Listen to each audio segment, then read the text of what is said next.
Hello, everyone, and welcome to the second episode of Fisher Football Focus. I am Jacob Rodriguez, and I'll be bringing you interviews and insights from the Cardinal football program all season long. For this week's episode, I sat down with Coach Raby, Ryan Whitney, and Tim Vanderbrink after a dominant Week 1 win against FDU Florham. Let's kick it to the interview.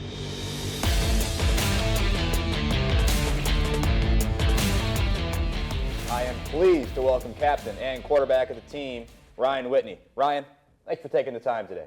Of course, man. Thank you for having me. So just tell us a little bit about yourself, where you're from, what's your major, your year, and what are you going to pursue after college?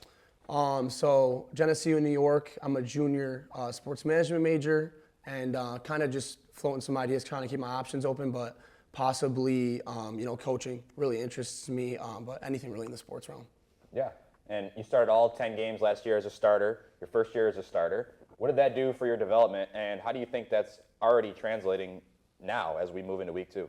I think that game experience is huge. You know what I mean? Like, you can only replicate game, speed in practice so much. Mm-hmm. So I think just playing in those games and, learning as a younger guy, kind of trying to prove myself to the team, it's huge. It's already kind of played and showed out, this year. I feel more comfortable. With the offense, I feel like my teammates kind of trust me more now after playing last year. Yeah, and speaking of those teammates, you were voted as one of the captains of the team by your peers. So what does that mean to you to be named a captain of the team, and how do you choose to lead the guys in that room? Like, what kind of leader are you? It's huge. It's one of the best honors you can get as a player. I feel like for guys to, elect you to kind of be the face of the program and everyone's kind of looking towards you.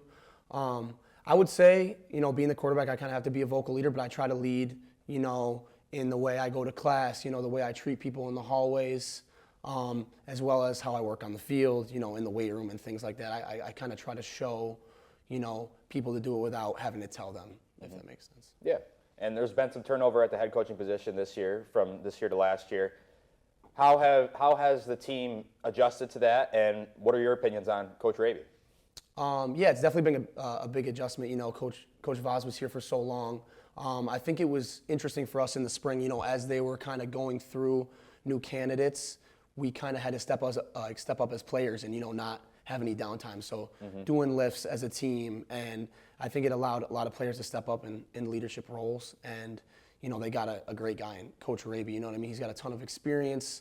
He loves football. He puts us and football first, but he also cares about you as a person, outside of football. He's there if you need anything, and he, at the end of the day, he wants to win, and he has put us in the best position to win every week, and I believe that. Yeah, and where do you think this team is going, and how bought in are the guys in that locker room? I know last week you tuned into the first episode of Fisher Football Focus, and Coach Raby talked about that mental toughness aspect, and you guys are trying to develop that every week, just get better every week.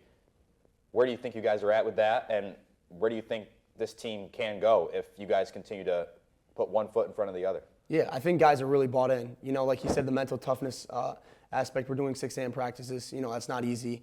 But football is like a bigger teacher, It teaches you life lessons. So I think it's huge that guys are, getting up when they don't want to. And I think that a week 1 win is huge.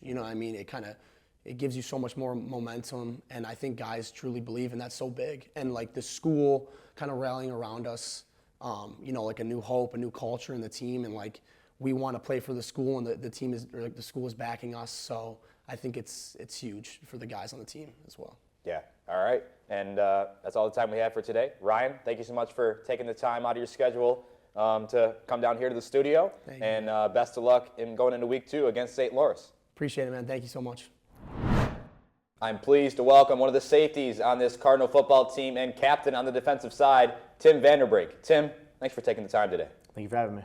So just start off, tell us a little about yourself. Where are you from? What's your major, your year, and what are you planning on pursuing after college? Yeah, so my name is Tim Vanderbrink. I'm from Long Island, New York, specifically Smithtown. Play safety here, business management major, and after college, I'm probably looking to get into coaching. Yeah, and what are your impressions of the team after a Week 1 win? Yeah, I think it was good to start the week 1-0. Definitely was something good to see the product we've been working for, see it on the field, but I think it's important not to get too high. It's one game, it's a long season. So I think it's just becoming 1-0 every week and kind of resetting that standard every single week. Yeah, it's hard not to get too high or too low, especially when you were named the Empire 8 Co-Defensive Player of the Week last week. You had 9 tackles, 1 tackle for loss, and 2 forced turnovers, one of which you brought to the house in a 21-0 win. What does that honor mean to you, and what do you think that says about the season you're going to have this year? I think it really is testament to our defense and our coaching.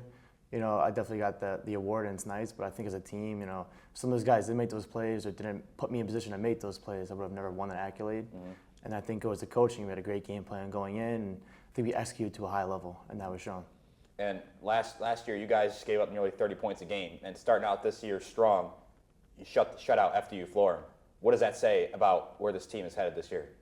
I think it's our mindset this year. I think on defense we're kind of vicious and we're attacking the ball. And I think the big thing is that we're playing for the guy next to us. And if you're not holding up to that standard, then you're letting the guy down next to you, not letting yourself down. So I think it's a big thing this year is getting 11 hats to the ball every time and keeping that mindset every single game. Would you say that's something that has been brought in by Coach Raby with the culture shift here at Fisher Football? Definitely. I think that's his mindset, his belief. I think that's trickled down to our staff and our players on defense. I think that was shown this past Saturday.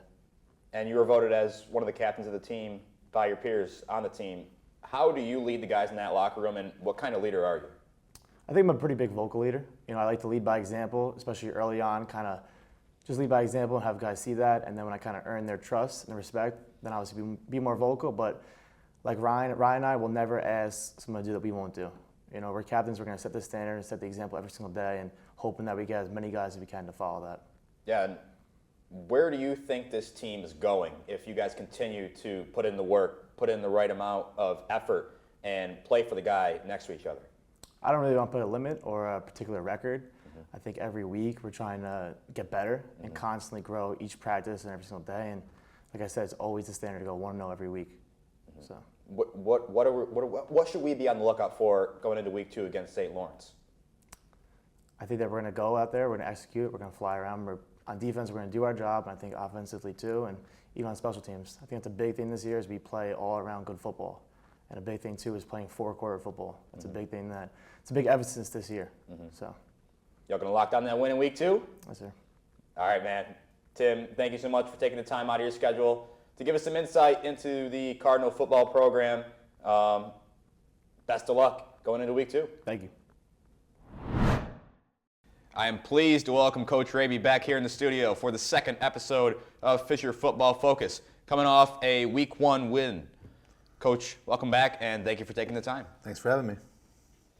So you won in dominant fashion on Saturday, and all 3 scores came in the second quarter. All 3 phases did their job. What does that say about this group of guys, and most importantly, their focus going into week 2? Yeah, I thought our guys did a good job of handling the adversity. We talked about that last week, especially offensively. I think offensively we were moving the ball. We definitely feel like we could have scored more points. We had some penalties down there, some turnovers, but the guys stuck together.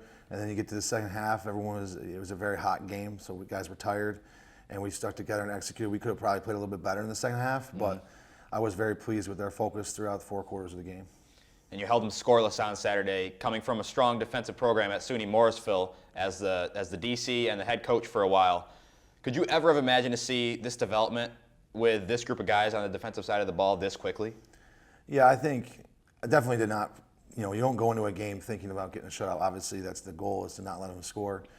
Anytime you get a shutout against any opponent, it's impressive, especially against a team. FDU was one of the best offenses in their league last year. Mm-hmm. I think the big thing for us, though, is can we be consistent, right? I think it only shows so far that we can play one great game of defense. That doesn't mean that we're a polished product. You watch the film, we made a lot of mistakes. We have a lot of things to clean up. So we definitely have a lot more work to do defensively.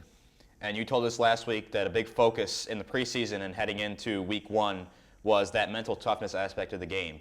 Where do you think those guys in the locker room are at right now after that? And as you said, clearly it's going well because in the second quarter, guys were fighting through that exhaustion. Yeah, the exhaustion. Also, I thought it's easy when you have what was happening to us offensively, it's easy to kind of start to point fingers and blame people and complain about things. We didn't really have that on the sideline. The defense was focused on what they needed to do. The offense was focused on finding solutions to problems, and we were able to get that big second quarter. So I think they showed a lot, especially in the second half too. There was a lot of guys cramping up. Very hot game. we definitely showed we have some mental toughness. Now we have to be more consistent and see if we can execute at a better level. What does that say about your team to have a guy like Tim Vanderbrink named co-Defensive Player of the Week in the Empire 8?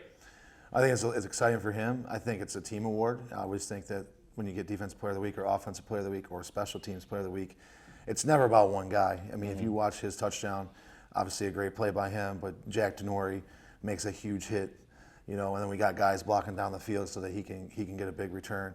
So his performance was definitely impressive, but we always talk about defense as a team, just like offense, but team ball on defense, right? So the other guys, especially our defensive line, they take up a lot of blocks. That guy is free a lot in our defense. So it's a team award just as much as it is an individual award. What are you taking away from Saturday against FDU as things to work on heading into week 2 against St. Lawrence? Yeah, I think offensively we've got to work on finishing in the red zone. We had a lot of drives where we moved the ball really well, and then we stalled out either in the red zone or a little bit outside the red zone. So I think the focus this week offensively is being more consistent once we get down there and finishing drives. Defensively, we got to clean up our run game. I think we gave up, almost 5 yards per carry. So there's a lot of bad fits in there, a lot of things where we can get a lot better. And then special teams, I felt like our kickoff team, we didn't perform at a very high level at all on kickoff. It didn't come through on the film. Obviously, no one really would have noticed that, but we performed pretty poorly on kickoff. So there's things to work on all 3 phases for sure. Yeah, and both you and St. Lawrence are coming off week 1 wins. What are the keys to the week if you're going to walk away 2-0? Well, I think the key this week, it's pretty much every week, but this week especially, these 2 teams, both teams are kind of very similar in a lot of ways, but I think the line of scrimmage for both sides of the ball is going to be very important in this game. I think that we have to be able to establish the run game on offense. I think they're going to be their defense is very sound. They had a great game last week. They got some very good players. I think their plan is going to be to stop the run, so we got to be able to generate some yards in the run game. Defensively, we got to be able to stop the run. They're a little bit more traditional under center, a lot more under center than we've ever seen, right? And they're going to try and play smash mouth football, play action, boot. So we have to be able to stop the run. So I think this week the key, watch the line of scrimmages. I think that's going to be the key of the game.